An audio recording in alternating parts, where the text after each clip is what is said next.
¿cómo ves el mercado de bonos? ¿Qué situación estamos viviendo? Yo creo que el bono, con lo que dijo ayer la Reserva Federal, debería relajarse un poco en términos de rentabilidad. Hemos visto cómo cuando el mercado en enero o febrero de este año se volvía loco y decía van a bajar 6 o 7 veces los tipos de interés, el bono pasó de 5%, hablando del 10 años, hasta niveles del 3,7 aproximadamente. Y desde ahí ha vuelto a recuperar niveles de 4,5, 4,30.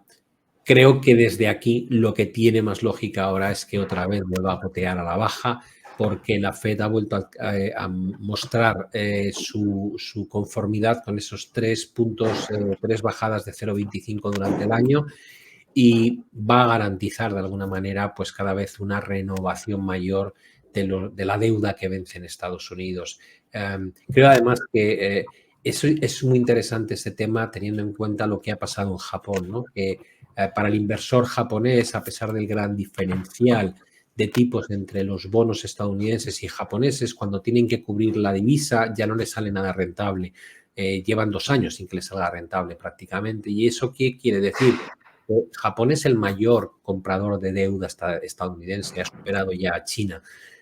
Si ahora empieza un movimiento de tipos al alza en Japón, aunque sea muy leve, podría hacer que la inversión en bonos japoneses para el inversor japonés sea mucho más atractiva que bonos estadounidenses, y eso drena demanda, ¿no? Con lo cual, que la Fed pueda rellenar esa demanda que a lo mejor se disminuye por parte de Japón y que por supuesto se está disminuyendo por parte de China, pues una forma de solucionarle problemas a Janet Yellen, ¿no? Que es la secretaria del Tesoro.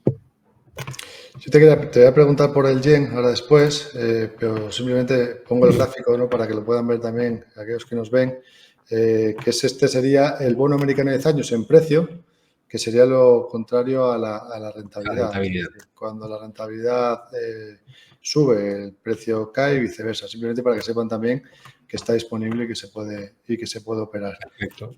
Entonces, la siguiente pregunta es, antes de irnos al yen, que me parece muy interesante todo lo que ha ocurrido esta semana con esa subida de tipos de interés y lo que ha hecho la divisa, antes de ello, me gustaría preguntarte por el sector inmobiliario de Estados Unidos. Si estamos ante la expectativa, ¿no?, de que pudiera haber esas 3 bajadas de tipos de interés y el mercado nos cuenta que la Reserva Federal va a seguir, va a ser dovish, ¿cómo crees que se va a ver afectado el sector inmobiliario, y si hay algún otro sector que se puede ver también beneficiado por este entorno, ¿no? Por esta idea que tiene el mercado de que efectivamente vamos a ser más dovish ahora? A priori, el coste de financiación, cuando sube mucho, afecta negativamente al mercado de la vivienda. Lo que pasa es que en Estados Unidos una parte importantísima de la población refinanció sus hipotecas cuando los tipos estaban pues, en mínimos históricos, lo cual les permitió, creo que hay un 25% de las hipotecas vivas en Estados Unidos que rondan el 3%.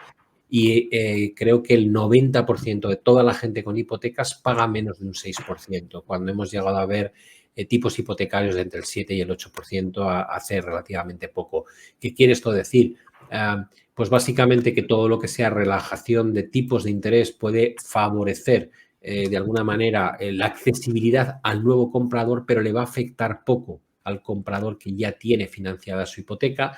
Y si no bajan mucho los tipos, el problema es que quien tiene una vivienda y ya está pagando una hipoteca muy beneficiosa porque son tipos muy bajos, si se plantea vender su casa, cuando compra la siguiente casa, descubre que el precio de compra es muy alto y que encima la nueva hipoteca la va a tener que hacer varios puntos por encima de como tiene la actual. Y eso está echando atrás a mucho potencial vendedor de vivienda, y por eso hay escasez de oferta en Estados Unidos.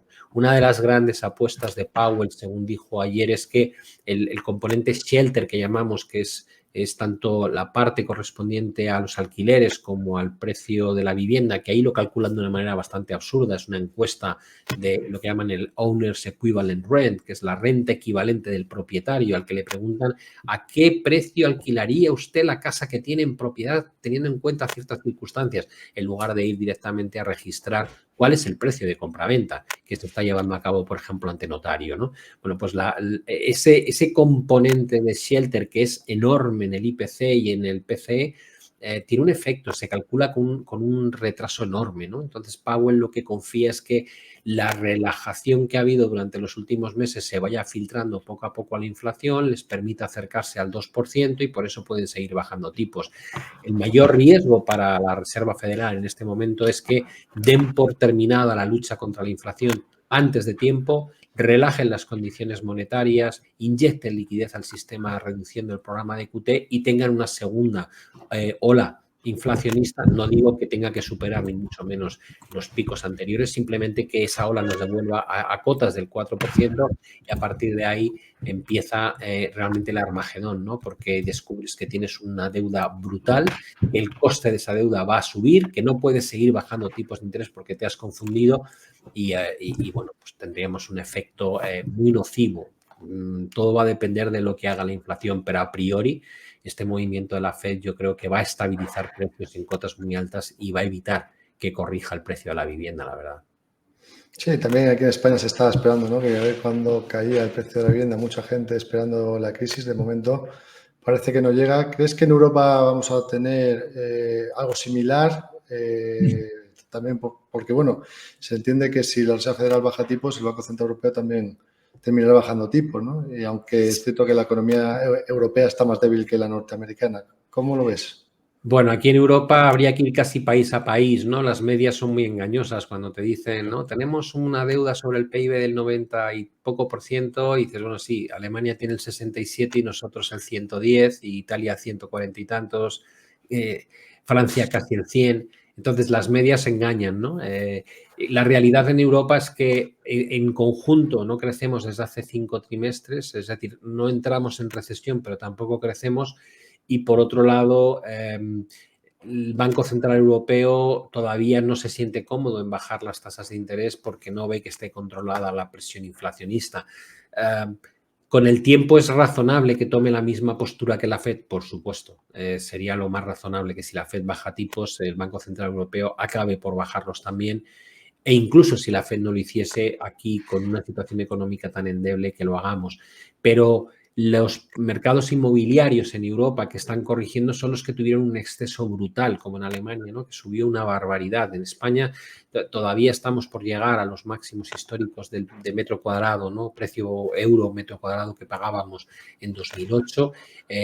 Entonces depende mucho de la composición de oferta y demanda de cada uno de los países. Yo, por ejemplo, en España no veo que vaya a haber ni muchísimo menos una caída del precio de la vivienda y de hecho creo que es una de las inversiones que hace 2 años vengo diciendo que es muy interesante y la revalorización que han tenido tanto el suelo como las casas ha sido importante.